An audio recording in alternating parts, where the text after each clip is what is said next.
নমস্কার বন্ধুরা, উর্মির রান্নাঘরে আপনাদের স্বাগত।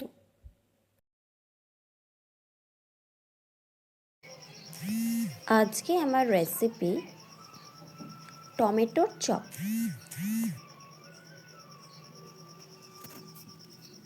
আসুন তাহলে দেখে নেওয়া যাক আমার এই রেসিপিটি।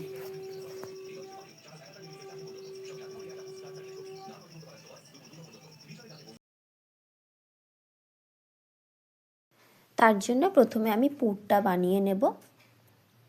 চপের কড়াইতে সর্ষের তেল দিয়ে দিলাম, তেজপাতা, শুকনো লঙ্কা, কালো জিরে ফোড়ন দিয়ে দিলাম।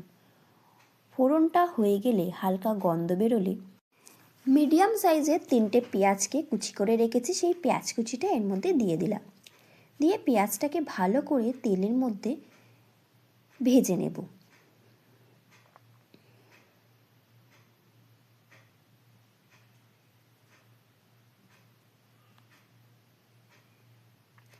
এবারে আদা বাটা দিয়ে দিলাম 1 চামচ, বড় চামচের 1 চামচ দিয়ে আবারও তেলেতে আদাটাকে মিশিয়ে নেব। এর মধ্যে 2টো কাঁচা লঙ্কা কুচি দিয়ে দিলাম। রসুন বাটা দিয়ে দিলাম বড় চামচের 1 চামচ, দিয়ে ভালো করে মশলাটাকে কষিয়ে নিতে হবে।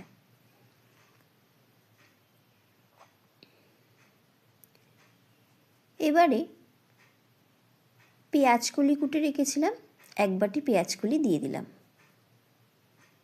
আবারও ভালো করে মিশিয়ে নিচ্ছি।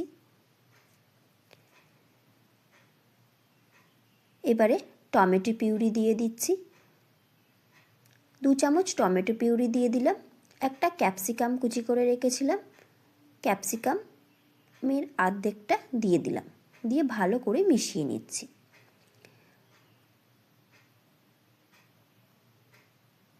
এবারে কিছু মশলা দিচ্ছি, ধনে গুঁড়ো 1 চামচ, জিরে গুঁড়ো 1 চামচ, কাশ্মীরি লঙ্কার গুঁড়ো 1 চামচ, কসুরি মেথি স্বাদের জন্য, 1/2 চামচ হলুদ গুঁড়ো, স্বাদ অনুযায়ী নুন দিয়ে দিলাম, গরম মশলার গুঁড়ো 1 চামচ, স্বাদ অনুযায়ী চিনি দিয়ে ভালো করে মশলাটাকে মিশিয়ে নিচ্ছি। ভালো করে এবারে মশলাটাকে কষিয়ে নিতে হবে। কষতে কষতেই তেল বেরোচ্ছে। ধনে পাতা কুচি বেশ খানিকটা দিয়ে দিলাম, দিয়ে আবারও ভালো করে মিশিয়ে নিচ্ছি। আমার পুরটার মশলাটা বেশ রেডি হয়ে গেছে। এবারে আমি আলু সিদ্ধ করে রেখেছি 2টো বড় সাইজের। এবারে সেই আলুটা এর মধ্যে দিয়ে দেব মশলাটার মধ্যে। আলুটাকে চটকে নিয়েছি, এটা এবারে দিয়ে দেব, দিয়ে ভালো করে মিশিয়ে নেব। আমার মেশানো হয়ে গেছে। এবারে আমি ব্যাটারটাকে রেডি করে নেব। তার জন্য 1 কাপ বেসন দিয়ে দিলাম। এবারে কিছু মশলা দিয়ে দেব, 1 চামচ জিরে গুঁড়ো, 1 চামচ রঙের জন্য কাশ্মীরি লঙ্কার গুঁড়ো, 1 চামচ শুকনো লঙ্কার গুঁড়ো, 1/2 চামচ হলুদ গুঁড়ো, স্বাদ অনুযায়ী নুন, বিট নুন, একটু কালো জিরে, স্বাদ অনুযায়ী চিনি দিয়ে ভালো করে মিশিয়ে নিচ্ছি। মিশিয়ে নিয়ে অল্প অল্প জল দিয়ে ব্যাটারটাকে গুলে নেব। গুলে রেস্টে রেখে দেব 20 মিনিট।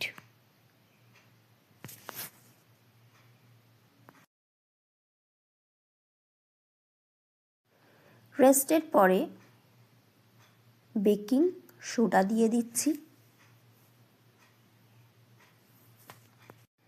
তারপরে আরেকটু অল্প জল দিয়ে আবারও ব্যাটারটাকে ভালো করে রেডি করে নেব, একটু পাতলা করে। এটা খুব টাইট হয়ে গেছে, অল্প একটু জল দেব, দিয়ে আবারও ভালো করে মিশিয়ে নেব, দিয়ে ব্যাটারটাকে রেডি করে নেব। অন্যদিকে কড়াইতে বেশ খানিকটা সাদা তেল দিয়ে দিচ্ছি ভাজার জন্য। টমেটো নিয়ে নিয়েছি, টমেটো সামনের দিক পেছন দিক কেটে দিয়েছি। কেটে মাঝখান থেকে টমেটোটা কেটে নিয়েছি। কেটে পুরটা ভরে নেব। এইভাবে প্রতি কটা পুর ভরে নেব। গোল করে মাঝখানে একটু মোটা হয়ে যাচ্ছিল দেখে আমি আরেকটা স্লাইস করে টমেটোটা কেটে নিয়েছি। কেটে নিয়ে আরেকটা করে টমেটো দিয়ে মুখটাকে বন্ধ করে দিলাম।